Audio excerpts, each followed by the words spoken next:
Camera ഇടപാടിൽ ആരോപണം കടുപ്പിച്ചു പ്രതിപക്ഷം. വലിയ ഗൂഢാലോചന നടന്നെന്ന് വി.ഡി. സതീശൻ. മുഖ്യമന്ത്രിയുടെ ബന്ധുവിന് പങ്കുണ്ടെന്ന ആരോപണം ഉയർന്നിട്ടും മറുപടിയില്ല. ജുഡീഷ്യൽ അന്വേഷണം വേണമെന്ന് ആവർത്തിച്ച് രമേശ് ചെന്നിത്തല.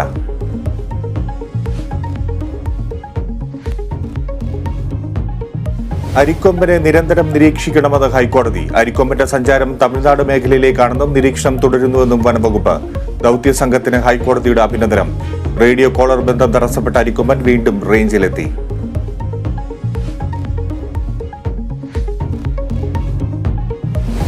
നെയ്യാറ്റിൻകര ജനറൽ ആശുപത്രിയിൽ പ്രസവത്തിനിടെ ചികിത്സാ പിഴവെന്ന് പരാതി. നവജാത ശിശുവിന്റെ ഇടത് കൈയുടെ ചലനശേഷി നഷ്ടപ്പെട്ടെന്ന് കുടുംബം. അന്വേഷണത്തിന് ഉത്തരവിട്ട് ആരോഗ്യമന്ത്രി.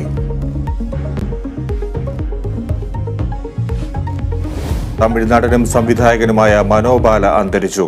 അന്ത്യം കരൾ രോഗത്തെ തുടർന്ന് 40ഓളം സിനിമകൾ സംവിധാനം ചെയ്തു. വിടവാങ്ങിയത് മലയാളത്തിലടക്കം 200-ലധികം ചിത്രങ്ങളെ പ്രേക്ഷകരെ ചിരിപ്പിച്ച കലാകാരൻ.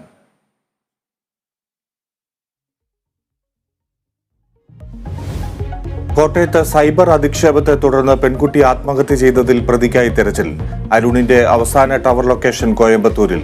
കടുത്തുരുത്തി പോലീസ് സ്റ്റേഷനിലേക്ക് യൂത്ത് കോൺഗ്രസ് നടത്തിയ മാർച്ചിൽ സംഘർഷം.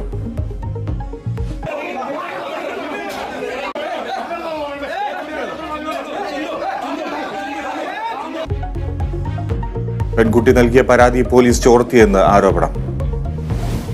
കേന്ദ്ര കായികമന്ത്രി അനുരാഗ് സിംഗ് ഠാക്കൂറിനെതിരെ ഗുരുതര ആരോപണവുമായി ഗുസ്തി താരങ്ങൾ. കായികമന്ത്രി ശ്രമിച്ചത് വിഷയം ഒതുക്കി തീർക്കാനെന്ന് വിനേഷ് ഫോഗട്ട്. സമരം ചെയ്യുന്ന ഗുസ്തി താരങ്ങളെ കാണാനെത്തിയ പി.ടി. ഉഷയ്ക്കെതിരെ പ്രതിഷേധം.